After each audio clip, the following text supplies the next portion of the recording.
This is my Harbor Freight Fortress air compressor.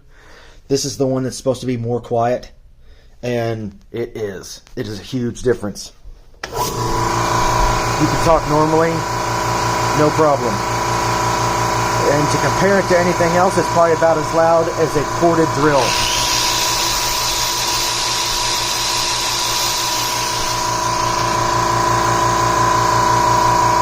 It takes about 7.5 minutes to go from 0 to 175. It's very nice. Had about a month so far and it's been doing great. Works great for a plasma cutter. No problem at all.